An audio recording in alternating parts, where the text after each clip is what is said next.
नमस्कार साथियों, आज हम कक्षा 7 की मैथ जिसमें प्रश्नावली एक के बारे में पढ़ेंगे जिसका नाम है पूर्णांक। अब पूर्णांक किसे कहते हैं? प्राकृतिक धनात्मक संख्या व प्राकृतिक ऋणात्मक संख्या।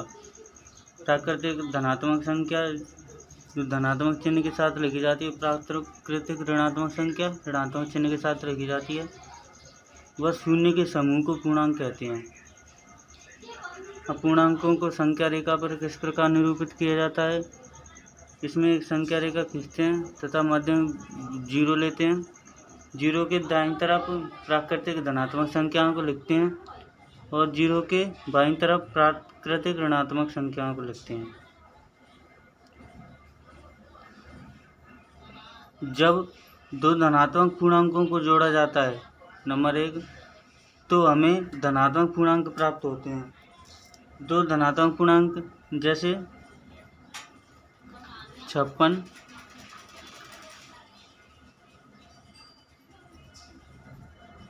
प्लस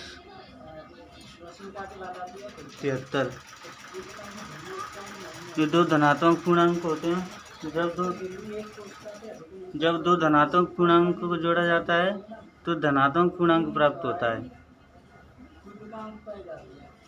जब दो धनात्मक पूर्णांक 56 और 73 को जोड़ते हैं तो हमें एक धनात्मक पूर्णांक 129 प्राप्त होता है।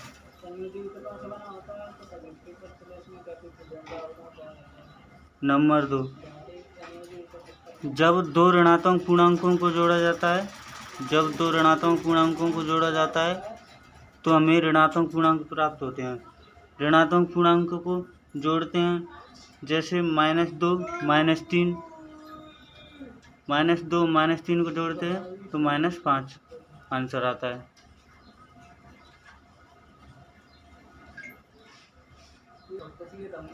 और नंबर 3, जब धनात्मक पूर्णांक और ऋणात्मक पूर्णांकों को जोड़ा जाता है तो हमेशा हमें ऋणात्मक पूर्णांक प्राप्त होता है।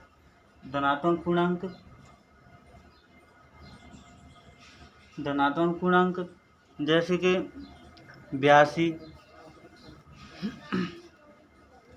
और ऋणात्मक पूर्णांक है 113। ऋणात्मक पूर्णांक 113, जब धनात्मक पूर्णांक और ऋणात्मक पूर्णांकों को जोड़ा जाता है तो हमेशा ऋणात्मक पूर्णांक प्राप्त होता है। जैसे कि 113 और 82 को जोड़ने पर 195 आता है, माइनस 195 सॉरी 195 नहीं,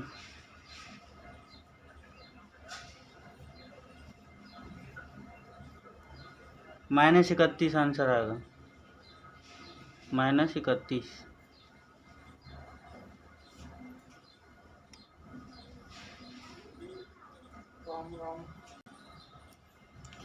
नंबर 4, 8 का योज्य प्रतिलोम -8 होता है। जब संख्या रेखा पर इनको लिखते हैं तो 0 के दाईं तरफ +8 लिखते हैं और 0 के बाईं तरफ -8, तो 8 का योज्य प्रतिलोम -8। अगर 7 का योज्य प्रतिलोम निकालना है तो -7 योज्य प्रतिलोम होगा। नंबर 5, व्यवकलन मतलब घटाव। व्यवकलन के लिए जिस पूर्णांक को घटाया जाता है उसके योज्य प्रतिलोम को दूसरे पूर्णांक में जोड़ दिया जाता है। व्यवकलन के लिए जिस पूर्णांक को घटाया जाता है, व्यवकलन के लिए 3 में से -10 को घटाया गया = उसी संख्या में इसका -10 का योज्य प्रतिलोम 10 है, उसको जोड़ देते हैं।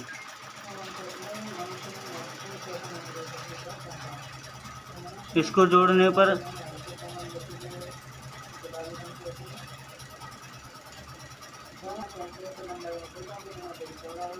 इसको जोड़ देते हैं। अब प्रश्नावली 1 पर आते हैं। प्रश्नावली 1 में नंबर फर्स्ट है, किसी विशिष्ट दिन विभिन्न स्थानों के तापमानों को डिग्री सेल्सियस में निम्नलिखित संख्या रेखा द्वारा प्रदर्शित किया गया है। जिस संख्या रेखा पर हम पूर्णांकों को प्रदर्शित करते हैं डिग्री सेल्सियस में, इनके ऊपर स्थानों को लिखा जाता है। जैसे कि 0 के दाईं तरफ चलते हैं तो 5 डिग्री पर शिमला है, 5, 6, 7, 8, 9, 10, 11, 12, 13, 14, 14 पर ऊटी है और 22 पर बेंगलोर है। इसमें फर्स्ट क्वेश्चन क्या है, ए नंबर, इस संख्या रेखा को देखिए और इस पर अंकित तापमानों को लिखिए। संख्या रेखा के दाईं तरफ चलते हैं, तो दाईं तरफ चलने पर गिनते हैं 1, 2, 3, 4, 5। यहाँ +5 डिग्री शिमला का तापमान है। शिमला का तापमान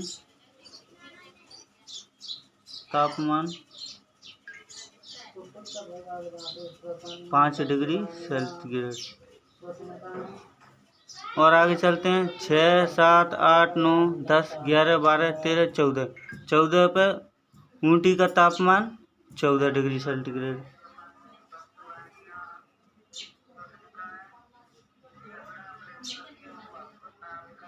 ऊटी का तापमान 14 डिग्री सेंटीग्रेड।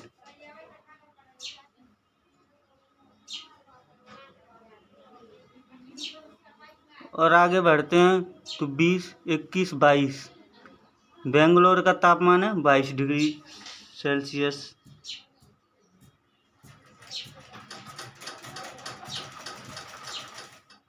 बेंगलोर का तापमान 22 डिग्री सेल्सियस।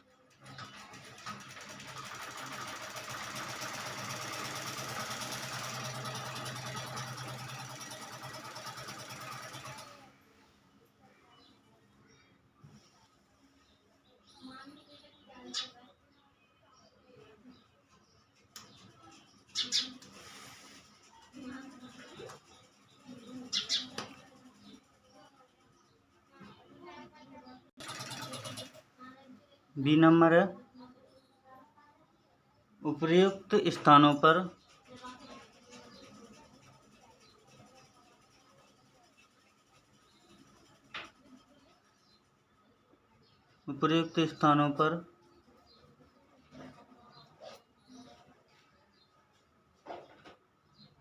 सबसे गर्म और सबसे ठंडे स्थान,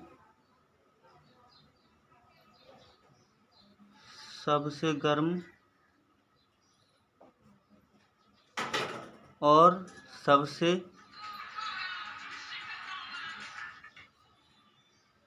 ठंडे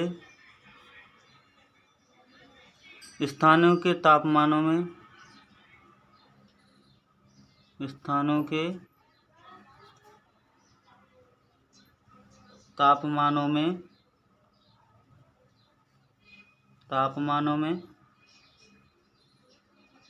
क्या अंतर है?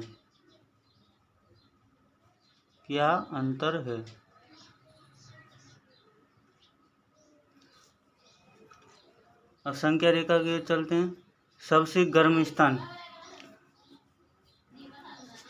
0 के दाईं तरफ चलते हैं तो इसका तापमान अधिक होगा, पॉजिटिव में वही सबसे गर्म टेम्परेचर वाला स्थान होगा। दाईं तरफ चलते हैं तो बेंगलोर का तापमान है 22 डिग्री। बेंगलोर का तापमान 22 डिग्री।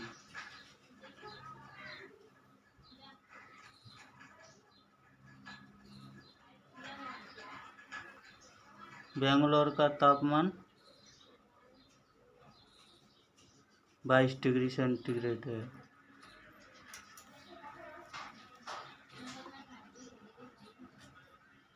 जीरो के बाईं तरफ चलते हैं तो सबसे अंत में लाहौल स्पीति का तापमान है -8 डिग्री।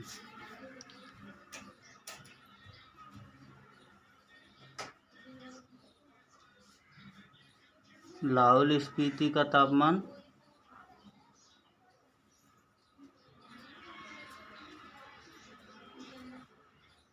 -8 डिग्री सेल्सियस है। इसमें क्या निकालना है, सबसे गर्म और सबसे ठंडे स्थानों के तापमानों में क्या अंतर है। सबसे गर्म स्थान है बेंगलोर का तापमान 22 डिग्री सेंटीग्रेड है और सबसे ठंडा स्थान है लाहौल स्पीति का तापमान, जिसका तापमान है -8 डिग्री सेंटीग्रेड।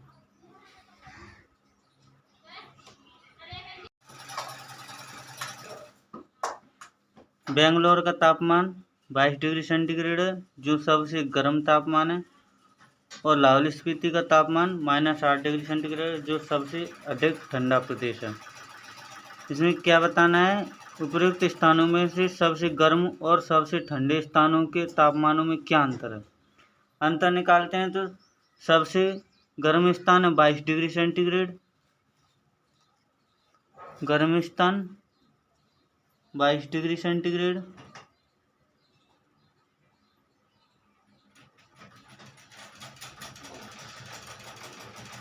सबसे गर्म -8 डिग्री सेल्सियस सबसे ठंडा, सबसे ठंडा। इनके मध्य अंतर निकालने के लिए 22 डिग्री सेंटीग्रेड में से -8 डिग्री सेंटीग्रेड को घटाते हैं। 22 degree centigrade -8 degree centigrade is equal to 30 degree centigrade.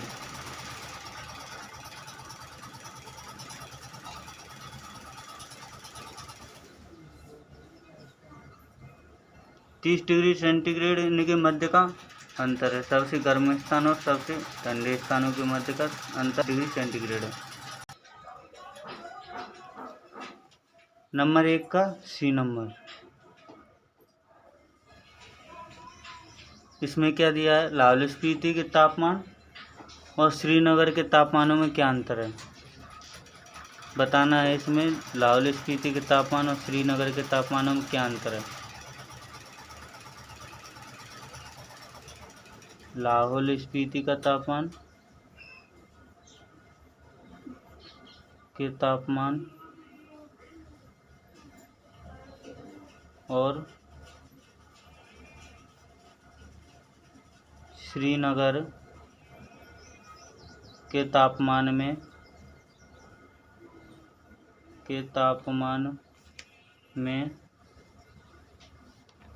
क्या अंतर है, क्या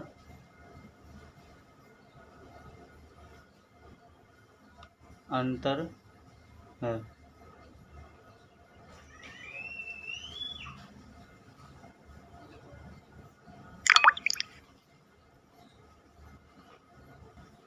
संख्या रेखा पर आते हैं तो श्रीनगर का तापमान -2 डिग्री सेंटीग्रेड और लाहौल स्पीति का तापमान है -8 degree centigrade.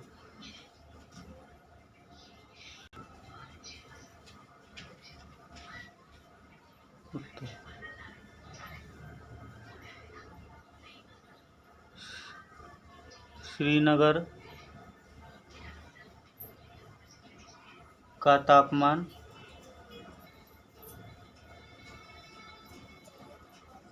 -2 degree centigrade, Lahaul Spiti का तापमान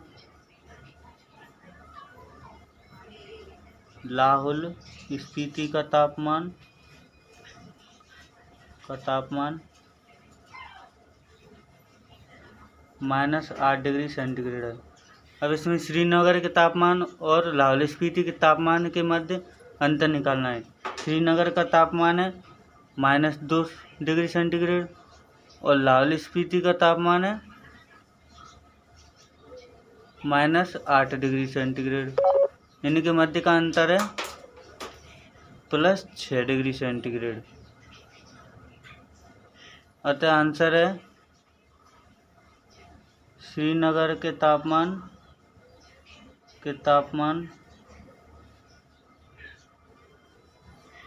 व लाहौल स्पीति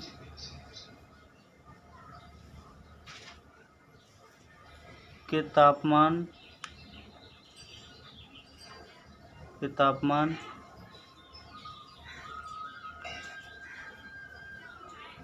में 8 डिग्री सेंटीग्रेड का अंतर है।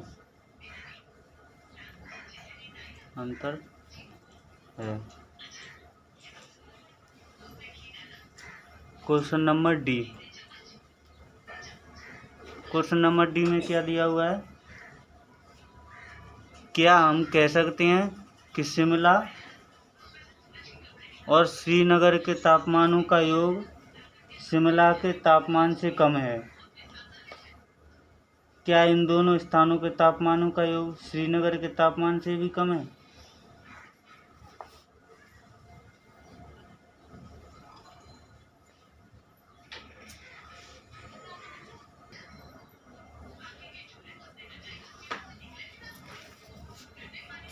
डी नंबर है, क्या हम कह सकते हैं कि शिमला और श्रीनगर के तापमानों का योग शिमला के तापमान से कम है?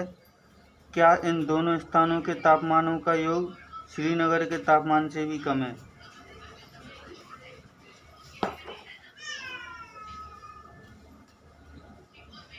क्या हम कह सकते हैं कि श्रीनगर और शिमला के तापमानों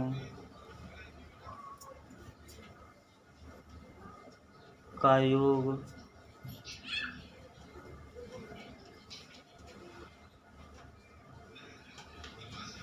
शिमला के तापमान से कम है?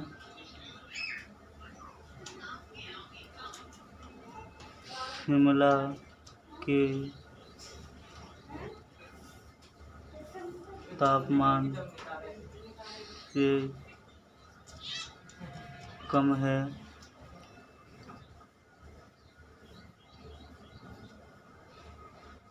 क्या इन दोनों स्थानों के तापमान क्या इन दोनों स्थानों का तापमान दोनों स्थानों के तापमानों का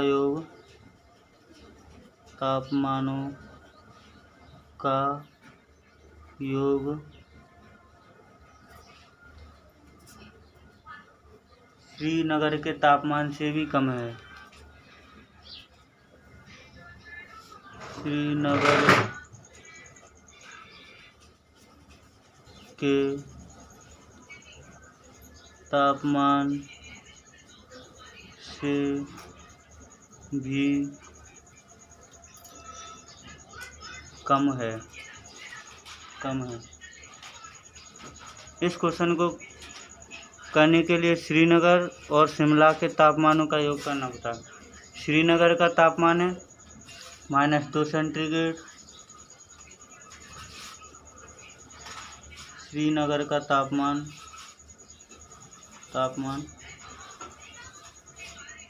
-2 डिग्री सेंटीग्रेड और शिमला का तापमान है 5 डिग्री सेंटीग्रेड।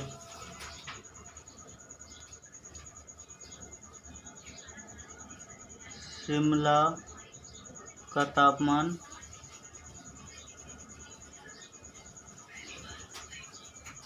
शिमला का तापमान 5 डिग्री सेंटीग्रेड। श्रीनगर और शिमला के तापमानों का योग कितना होगा? श्रीनगर का तापमान है -2 सेंटीग्रेड और शिमला का तापमान है +5 डिग्री सेंटीग्रेड। इन दोनों का योग है -2 +5 में से -2 कम हो जाएंगे तो कितने बचे? 3। तो इन दोनों के तापमानों का योग 3 डिग्री सेंटीग्रेड है। अब क्वेश्चन पूछा है, क्या हम कह सकते हैं कि श्रीनगर और शिमला के तापमानों का योग शिमला के तापमान से भी कम है? इनका योग 3 डिग्री सेंटीग्रेड है और शिमला का तापमान है 5 डिग्री सेंटीग्रेड। अतः हम कह सकते हैं इससे दोनों के तापमानों के योग से 2 डिग्री सेंटीग्रेड तापमान अधिक है शिमला का। इसे हम कह सकते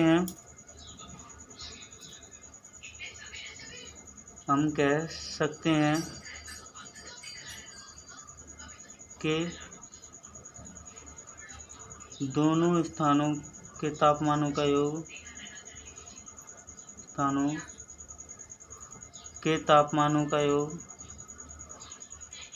तापमानों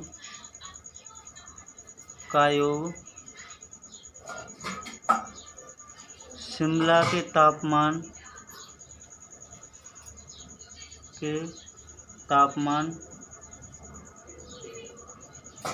से कम है। और क्या पूछा है, क्या इन दोनों स्थानों के तापमानों का योग श्रीनगर के तापमान से भी कम है।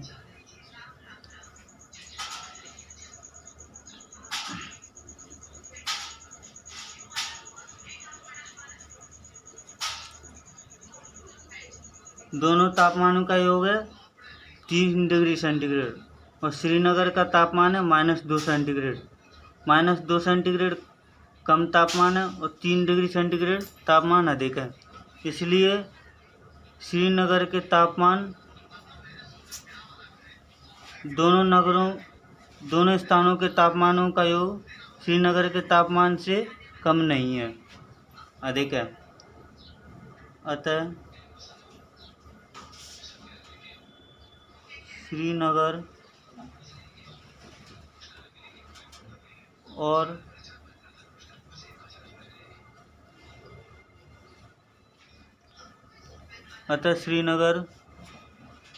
और शिमला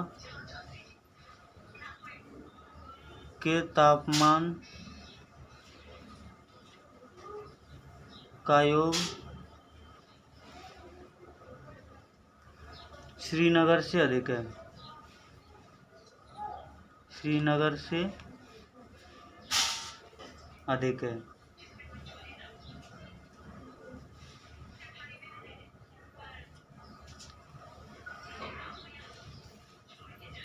अब चलते हैं क्वेश्चन नंबर 2 की तरफ। 2 नंबर क्वेश्चन देखते हैं। किसी प्रश्नोत्तरी में सही उत्तर के लिए धनात्मक अंक दिए जाते हैं व गलत उत्तर के लिए ऋणात्मक अंक दिए जाते हैं। यदि 5 उत्तरोत्तर चक्रों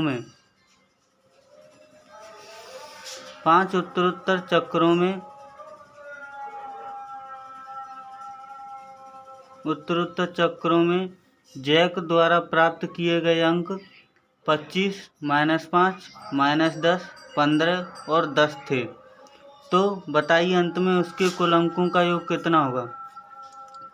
अंत में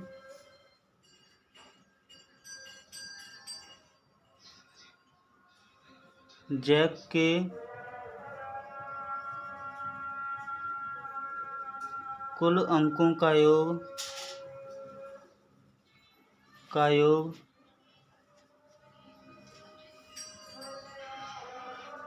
25 + -5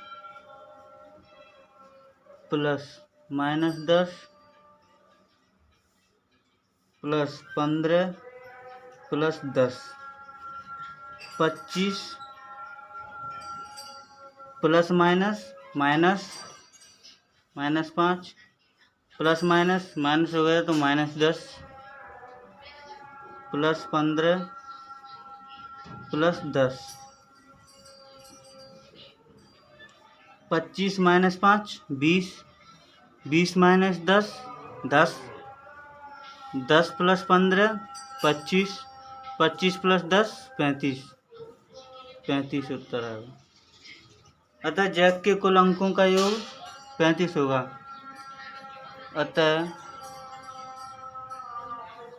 जैक के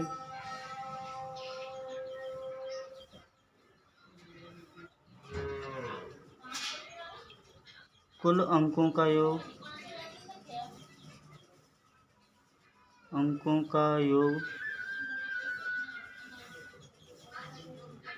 35 होगा। अब आज के लिए बस इतना ही काफ़ी है। अब आगे के क्वेश्चनों को कल करेंगे। धन्यवाद।